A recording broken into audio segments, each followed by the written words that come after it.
महायुतीमध्ये परस्परांवर कुरघोडीला आता सुरुवात झाली आहे। दोन मंत्र्यांच्या निर्णयाला मुख्यमंत्र्यांनी स्थगिती दिली आहे। स्थगिती दिल्यामुळे अजित पवार हे नाराज आहेत अशी माहिती सूत्रांकडून मिळते।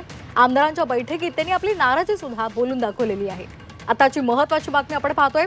राष्ट्रवादीच्या दोन मंत्र्यांनी निर्णय घेतलेला होता आणि त्या निर्णयाला मुख्यमंत्री देवेंद्र फडणवीसांनी परस्पर स्थगिती दिली अशी माहिती सध्या मिळते आणि त्यामुळे उपमुख्यमंत्री अजित पवार यांनी नाराजी सुद्धा व्यक्त केल्याची माहिती सूत्रांनी दिली आहे। अजित पवार यांनी आमदार आणि मंत्र्यांच्या बैठकीत आपली नाराजी बोलून दाखवली आहे अशी माहिती सुद्धा सूत्रांकडून मिळते।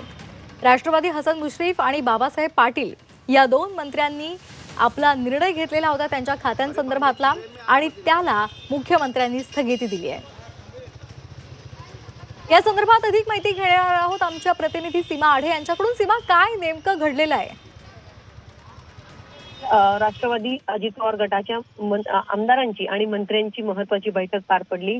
काल मंगळवारी म्हणजे दर मंगळवारी पक्षाची रुटीन बैठक पार पडते। काल पहिलीच बैठक सत्ता स्थापन झाल्यानंतर पार पडली आणि या बैठकीमध्ये पहिल्याच बैठकीमध्ये अजित पवार यांनी आमदारांना मंत्र्यांना संबोधित करताना नाराजी व्यक्त केल्याची माहिती जी आहे ती मिळते।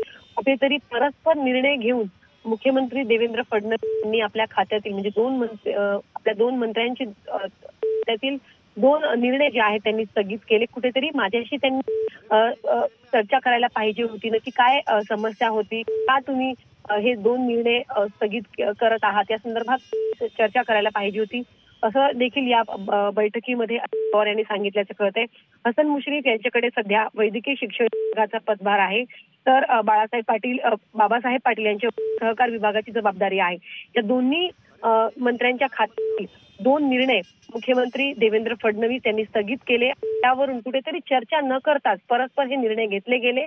त्या अजित पवारांनी पहिल्याच बैठकीमध्ये मंत्र्यांसमोर आणि आमदारांची नाराजी जी आहे ती बोलून दाखवलेली आहे। कुरघोडी केली जाते का असा सवाल सुद्धा आता उपस्थित केला महायुतीमध्ये। त्यामुळे आता याविषयी मुख्यमंत्री देवेंद्र फडणवीस आणि अजित पवार यांच्यामध्ये काय चर्चा होते हे बघणं महत्त्वाचं असणार आहे। मात्र दादांनी आपली जी आहे ती पहिल्याच बैठकीमध्ये मंत्र्यांसमोर बोलून दाखवलेली आहे। आता इतर मंत्र्यांसंदर्भात किंवा इतर खात्यातील जे काही निर्णय त्या संदर्भात काय नक्की आता बोलणं होतं हे पाहणं सुद्धा महत्त्वाचं असणार आहे। अगदी धन्यवाद सीमा, आपण दिलेल्या या सविस्तर माहितीसाठी।